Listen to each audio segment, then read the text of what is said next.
Hallo, ich bin Jonas. Willkommen beim Nine Nah Tree Podcast. Heute werde ich das Buch zusammenfassen und besprechen. Tabu. Was wir nicht denken dürfen und warum ist ein aufschlussreiches Werk des bekannten Psychologen und Psychiaters Raphael M. Bonelli. In diesem Spiegel-Bestseller beschäftigt sich Bonelli mit den unsichtbaren Regeln und Verboten, die unsere Gesellschaft prägen, wie kaum etwas anderes. Das Buch geht weit über die oberflächliche Betrachtung von Tabuthemen hinaus und analysiert psychologische, gesellschaftliche und politische Mechanismen, die dazu führen, dass bestimmte Gedanken und Meinungen ausgegrenzt werden. Mit einer analytischen und selbstkritischen Haltung gibt Bonelli Einblick, wie moderne Tabus entstehen, wie sie sich manifestieren und welche individuell psychologischen Folgen sie haben. Besonders spannend ist dabei sein Ansatz, der sowohl tiefgründig als auch provokant ist und die Leserinnen und Leser auffordert, ihr eigenes Denken sowie das gesellschaftliche Klima zu hinterfragen. Bonelli bietet zahlreiche Beispiele aus dem Alltag, der Politik und aus persönlichen Erlebnissen, die verdeutlichen, wie subtile Verbote unser Verhalten und unsere Meinungsbildung steuern. Wer sich für gesellschaftliche Dynamiken, Psychologie und die Macht des unausgesprochenen Konsens interessiert, bekommt mit diesem Buch einen besonders aktuellen und fundierten Zugang. Ich werde Ihnen die wichtigsten Erkenntnisse aus diesem Buch mitteilen. Erstens: Definition und Entstehung von Tabus. Bonelli beginnt sein Buch mit einer grundlegenden Analyse, was ein Tabu im eigentlichen Sinne ist und wie es sich historisch entwickelt hat. Er beschreibt, dass Tabus bestimmte soziale Schranken darstellen, die ein kollektives Miteinander möglich machen, indem sie bestimmte Bereiche von Diskussionen und Verhaltensweisen ausschließen. Traditionell waren Tabus häufig religiöser oder kultureller Natur, doch in der heutigen, scheinbar offenen und aufgeklärten Gesellschaft haben sie andere Formen angenommen. Bonelli zeichnet nach, wie moderne Tabus häufig nicht mehr offen kommuniziert, sondern subtil durch soziale und mediale Dynamiken eingeführt werden. Sie sind oft schwer zu greifen, da sie selten explizit ausgesprochen, sondern durch negatives Feedback, soziale Ächtung oder mediale Diffamierung durchgesetzt werden. Der Autor erklärt detailliert, wie diese Mechanismen unser Denken beeinflussen und die Auswahl unserer Gesprächspartner sowie unser Verhalten lenken. Wer dieses Kapitel liest, versteht, weshalb Tabus nicht einfach abgeschafft werden können, sondern eng mit psychologischen Grundbedürfnissen und gesellschaftlicher Stabilität verknüpft sind. Zweitens: Psychologische Folgen von Tabuisierung. Im zweiten zentralen Themenblock widmet sich Bonelli den psychologischen Auswirkungen, die Tabus auf Individuen und auf die Gesellschaft haben. Er analysiert, wie das ständige Ausweichen vor bestimmten Themen Angst, Unsicherheit oder sogar Schamgefühle hervorrufen kann. Menschen, die sich außerhalb des gesellschaftlich akzeptierten Meinungskorridors bewegen, geraten unter Druck, werden gemieden oder gar sozial ausgegrenzt. Dieser psychische Stress kann auch zur Entstehung von Anpassungsverhalten führen. Aus Angst vor Konsequenzen verleugnen viele ihre eigenen Gedanken oder Meinungen, was langfristig zu Selbstverleugnung und Unzufriedenheit führen kann. Bonelli beschreibt anhand zahlreicher Fallbeispiele aus seiner Praxis, wie sich diese Mechanismen in Alltagsinteraktionen, in Familien und am Arbeitsplatz zeigen.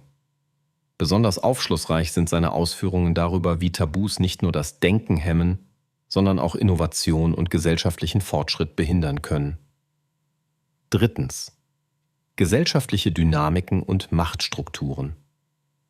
Ein weiteres zentrales Thema des Buchs ist die Untersuchung der gesellschaftlichen und politischen Mechanismen, durch die Tabus aufrechterhalten werden.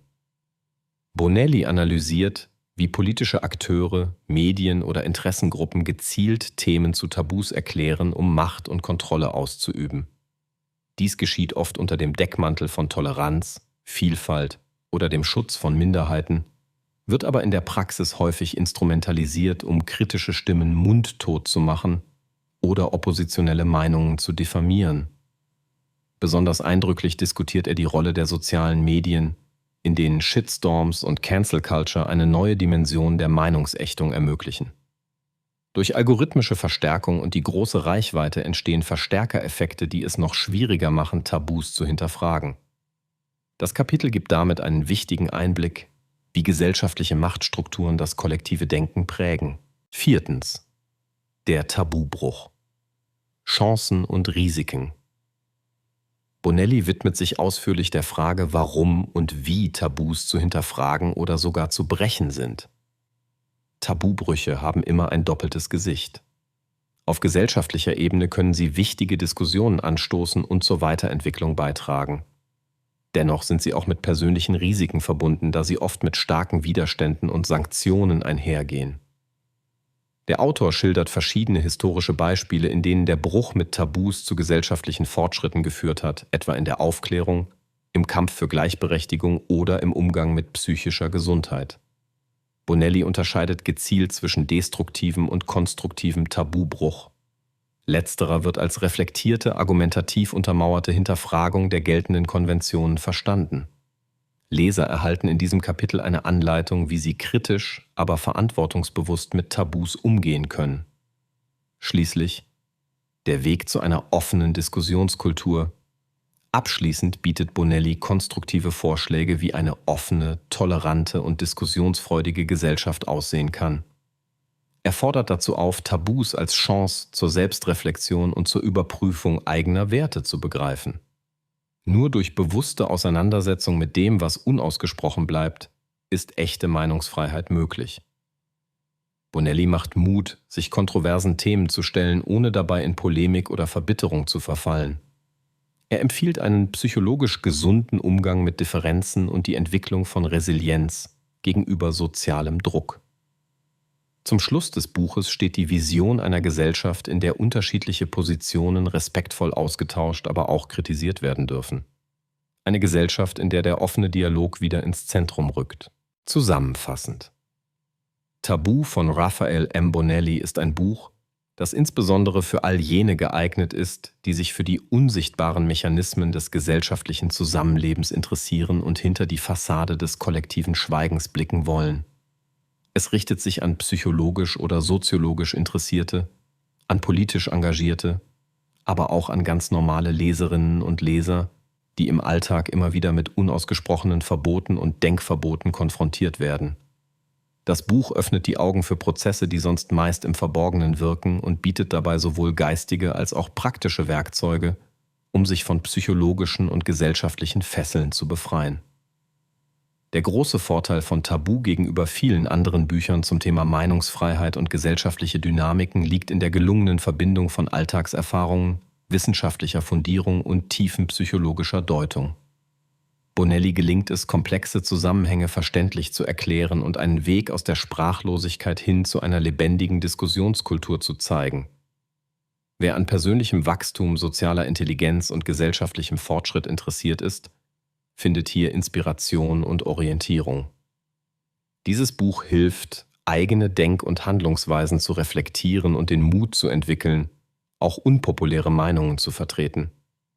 Deshalb sollte man sich für dieses Buch entscheiden, da es einen einzigartigen und aktuellen Zugang zu den Herausforderungen unserer Zeit bietet und sowohl als Denkanstoß als auch als Leitfaden für konkrete Veränderungen dienen kann.